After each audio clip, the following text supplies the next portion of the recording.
नमस्कार, मैं हूं रत्ना और आप देख रहे हैं सी न्यूज भारत। आइए रुक करते इस खास खबर की ओर।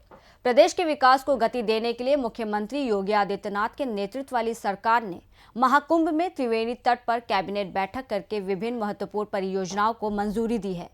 मंत्रिपरिषद की इस ऐतिहासिक बैठक में पूर्वी उत्तर प्रदेश के विभिन्न जनपदों तक विकास को प्रशस्त करने के लिए स्वीकृति किए गए मास्टर प्लान के अंतर्गत जहां स्टेट कैपिटल रीजन की तर्ज पर 2 नए रीजन बनाए जाएंगे, वहीं 2 नए लिंक एक्सप्रेसवे और गंगा और यमुना नदी पर 2 बड़े पुलों का भी निर्माण किया जाएगा। इन महत्वपूर्ण फैसलों की जानकारी बुधवार को महाकुंभ नगर में आयोजित कैबिनेट की बैठक के उपरांत मुख्यमंत्री योगी आदित्यनाथ ने मीडिया को दी।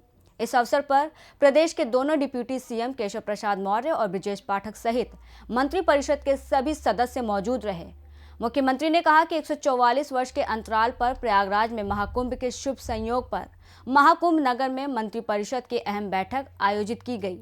इसमें विभिन्न महत्वपूर्ण प्रस्तावों को स्वीकृति दी गई है। उन्होंने बताया कि कैबिनेट की बैठक में चित्रकूट, प्रयागराज, मिर्जापुर, भदोही, वाराणसी, चंदौली और सोनभद्र में बुनियादी ढांचे को सुदृढ़ बनाने और आर्थिक विकास को गति देने के लिए कई परियोजनाओं को मंजूरी दी गई है। प्रयागराज चित्रकूट डेवलपमेंट रीजन को मिली है मंजूरी।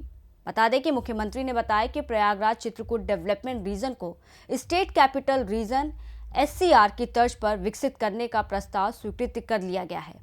यह क्षेत्र धार्मिक, सांस्कृतिक और पर्यटन के दृष्टिकोण से महत्वपूर्ण होगा और इससे रोजगार के नए अवसर सृजित होंगे। वहीं डेवलपमेंट के नाम पर वाराणसी विंध्य डेवलपमेंट रीजन पर जोर दिया जाएगा। मुख्यमंत्री ने बताया कि बैठक में वाराणसी विंध्य डेवलपमेंट रीजन के विकास को प्राथमिकता देते हुए प्रस्ताव को मंजूरी दी गई है। इस क्षेत्र को धार्मिक, पर्यटन, सांस्कृतिक धरोहर और आर्थिक गतिविधियों का केंद्र बनाने के लिए विशेष योजनाओं पर काम किया जाएगा। मुख्यमंत्री ने कहा कि ये सभी परियोजनाएं प्रदेश की बुनियादी ढांचे को सुदृढ़ करेंगी और आर्थिक, सामाजिक और सांस्कृतिक विकास को नई ऊंचाइयों तक पहुंचाएंगी। वहीं उन्होंने बताया कि गंगा एक्सप्रेसवे को प्रयागराज से मिर्जापुर, भदोही, वाराणसी, चंदौली और गाजीपुर तक विस्तार दिया जाएगा। ये नया लिंक एक्सप्रेसवे पूर्वांचल एक्सप्रेसवे से भी जुड़ जाएगा, जिससे क्षेत्रीय कनेक्टिविटी और सशक्त हो जाएगी। इसके अलावा वाराणसी, चंदौली और सोनभद्र को जोड़ने के लिए नया लिंक एक्सप्रेसवे बनाया जाएगा। इन दोनों प्रोजेक्ट्स को प्रयागराज विंध्य काशी एक्सप्रेसवे के रूप में विकसित किया जाएगा। सीएम योगी ने कहा कि यमुना नदी पर सिग्नेचर ब्रिज के समांतर एक नए 6 लेन पुल के निर्माण के प्रस्ताव को स्वीकृति दी गई है। इसके साथ ही सलोरी, हेतापट्टी, झूसी के बीच 4 लेन ब्रिज की मंजूरी दी गई है, जो प्रयागराज को मिर्जापुर, जौनपुर, वाराणसी, आजमगढ़ और गोरखपुर से जोड़ेगा। बुंदेलखंड एक्सप्रेसवे को गंगा एक्सप्रेसवे से जोड़ने का प्रस्ताव भी स्वीकृत किया गया है। साथ ही रीवा नेशनल हाईवे से कनेक्टिविटी के लिए कार्य योजना को मंजूरी दी गई है। कैबिनेट द्वारा स्वीकृति अन्य महत्वपूर्ण प्रस्ताव दी गई है, जहां बता दें कि उत्तर प्रदेश एरोस्पेस और रक्षा इकाई और रोजगार प्रोत्साहन नीति 2024 को मंजूरी दी गई है।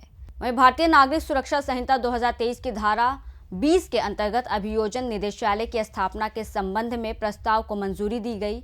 वहीं टाटा टेक्नोलॉजी लिमिटेड के सहयोग से प्रदेश के 62 राजकीय औद्योगिक प्रशिक्षण संस्थानों का उन्नयन और 5 centre for innovation, inventions, incubation and training की स्थापना किए जाने के संबंध में प्रस्ताव को मंजूरी दी गई है। प्रयागराज से सी न्यूज संवाददाता DK मिश्रा की रिपोर्ट। फिलहाल इस खास खबर में बस इतना ही। देश और दुनिया की तमाम बड़ी खबरों के लिए देखते रहिए सी न्यूज भारत।